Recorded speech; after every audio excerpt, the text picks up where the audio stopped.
ಇವತ್ತಿನ ರೆಸಿಪಿನಲ್ಲಿ ಮದುವೆ ಮನೆ ಶೈಲಿಯ ಬಿಸಿಬೇಳೆಬಾತ್. ಎಲ್ರಿಗೂ ನಮಸ್ಕಾರ, welcome back to my channel. ನಾವು ಹೊರಗಡೆ ಮದುವೆ ಮನೆಗಳಲ್ಲಿ ಏನು ತಿಂದಿರ್ತೀವಿ ಅದೇ ರುಚಿನಲ್ಲಿ ಬಿಸಿಬೇಳೆಬಾತ್ ಇರಬೇಕು ಅಂತಂದರೆ ಈ ವಿಧಾನದಲ್ಲಿ ಟ್ರೈ ಮಾಡಿ. ಖಂಡಿತ ನಿಮಗೆ ಮದುವೆ ಮನೆಗಳಲ್ಲೇ ತಿಂತಿದ್ದೀವೇನೋ ಅಂತ ಅನಿಸ್ಬಿಡುತ್ತೆ.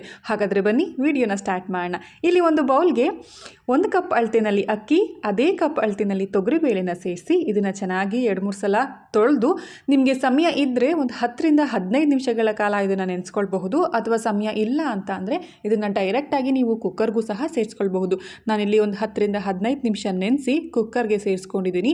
ಇದರ ಜೊತೆಗೆ 2 ಕಪ್ ಆಗುವಷ್ಟು ತರಕಾರಿಗಳು, ಕ್ಯಾರೆಟ್, ಬೀನ್ಸ್, ನವಿಲುಕೋಸು ಹಾಗೆ ಬಟಾಣಿನ ಸೇರಿಸಿ ಇದ್ರ ಜೊತೆಗೆ ಸ್ವಲ್ಪ ಅರಿಶಿನ ಪುಡಿ, ಸ್ವಲ್ಪ ಕಲ್ಲುಪ್ಪನ್ನ ಕೂಡ ಸೇರಿಸ್ಕೊಂಡಿದ್ದೀನಿ.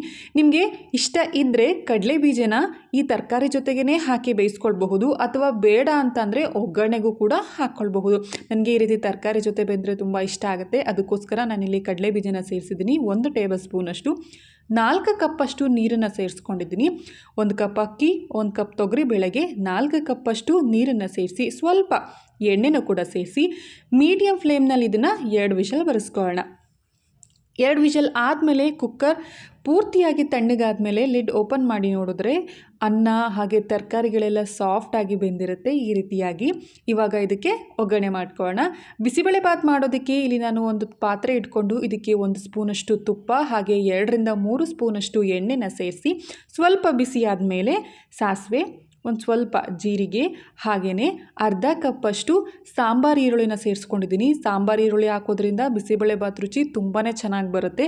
ಸ್ವಲ್ಪ ಕರಿಬೇವಿನ ಸೊಪ್ಪು, ಇದ್ರ ಜೊತೆಗೆ ಅರ್ಧ ಕಪ್ಪಷ್ಟು ಕ್ಯಾಪ್ಸಿಕಮ್, ಅರ್ಧ ಕಪ್ಪಷ್ಟು ಟೊಮೊಟೊ ಹಣ್ಣನ್ನು ಕೂಡ ಸೇರಿಸ್ಕೊಂಡು ಮತ್ತೊಮ್ಮೆ ಈ ರೀತಿಯಾಗಿ ಮೀಡಿಯಮ್ ಫ್ಲೇಮ್ನಲ್ಲಿ ಇದನ್ನು ಚೆನ್ನಾಗಿ ಬೇಯಿಸ್ಕೊಳ್ಬೇಕು, ಅಂದರೆ ಸಾಫ್ಟಾಗಿ ಬೇಯಿಸ್ಕೊಳ್ಬೇಕು. ಇದ್ರ ಜೊತೆಗೆ ಸ್ವಲ್ಪ ಇಂಗನ್ನು ಕೂಡ ಸೇರಿಸ್ಕೊಂಡು, ಇಂಗು ಆಪ್ಷನಲ್, ನೀವು ಬೇಕು ಅಂತಂದರೆ ಹಾಕ್ಕೊಳ್ಬಹುದು, ಇಲ್ಲಾಂದರೆ ಸ್ಕಿಪ್ ಮಾಡ್ಬೋದು. ಈ ರೀತಿ ಇದನ್ನು ಸಾಫ್ಟಾಗಿ ಬೇಯಿಸ್ಕೊಂಡಿದ್ದಾದಮೇಲೆ ಸ್ವಲ್ಪ ಉಪ್ಪು, ಅಂದರೆ ರುಚಿಗೆ ತಕ್ಕಷ್ಟು ಉಪ್ಪನ್ನು ನೋಡ್ಕೊಂಡು ಹಾಕೋಬೇಕು.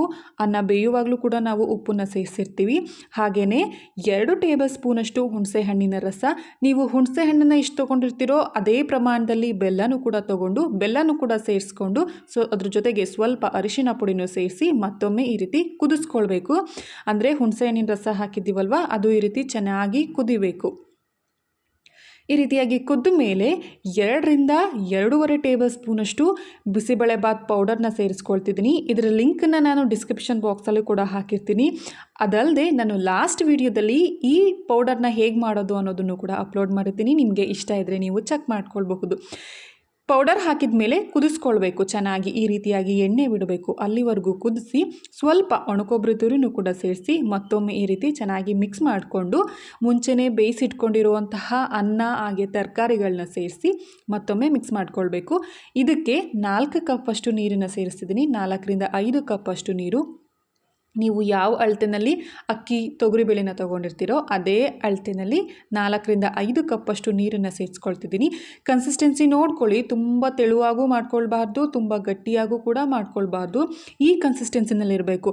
ನಾವು ಸ್ವಲ್ಪ ಸಾಂಬಾರು ರೈಸ್ ಮಾಡುವಾಗ ಈ ಕನ್ಸಿಸ್ಟೆನ್ಸಿನಲ್ಲಿದ್ದರೆ ಮಾಡ್ತಿದ್ವಲ್ಲ, ಆ ಕನ್ಸಿಸ್ಟೆನ್ಸಿನಲ್ಲಿದ್ದರೆ ಮಧ್ಯಾಹ್ನಕ್ಕೂ ಕೂಡ ಇದು ತುಂಬಾ ರುಚಿಯಾಗಿರುತ್ತೆ. ಇದನ್ನು 5 ನಿಮಿಷ ಕುದಿಸ್ಕೊಳ್ಬೇಕು. ಮಸಾಲೆ ಹಾಕಿರ್ತೀವಲ್ವ ಅದೆಲ್ಲ ತರಕಾರಿಗಳಿಗೆಲ್ಲ ಹಿಡಿಯೋವರೆಗೂ ಕುದಿಸ್ಕೊಂಡು ಕೊನೆಯಲ್ಲಿ ಕೊತ್ತಂಬರಿ ಸೊಪ್ಪನ್ನು ಸೇರಿಸಿ ಮತ್ತೊಮ್ಮೆ ಹೀಗೆ ಮಿಕ್ಸ್ ಮಾಡಿಕೊಂಡ್ರೆ ರುಚಿಯಾಗಿರುವಂತಹ ಬಿಸಿಯಾಗಿರುವಂತಹ ಬಿಸಿಬೇಳೆಬಾತ್, ಅದರಲ್ಲೂ ಮದುವೆ ಮನೆ ಶೈಲಿಯ ಬಿಸಿಬೇಳೆಬಾತ್ ರೆಡಿ ಆಗುತ್ತೆ. ಇದ್ರ ಜೊತೆಗೆ ಖಾರ ಬೂಂದಿ ಇದ್ದರೆ ನೀವು ಖಾರ ಬೂಂದಿ ಜೊತೆ ಸರ್ವ್ ಮಾಡ್ಬೋದು, ಅಥವಾ ಆಲೂಗೆಡ್ಡೆ ಚಿಪ್ಸ್ ಇದ್ದರೆ ಅದ್ರ ಜೊತೆನೂ ಕೂಡ ಸರ್ವ್ ಮಾಡ್ಕೊಳ್ಬಹುದು. ಈ ವಿಡಿಯೋ ಇಷ್ಟ ಆಗಿದರೆ ಲೈಕ್ ಮಾಡಿ, ಶೇರ್ ಮಾಡಿ, ತಪ್ಪದೆ ನನ್ನ ಚಾನಲ್ನ ಸಬ್ಸ್ಕ್ರೈಬ್ ಮಾಡಿ.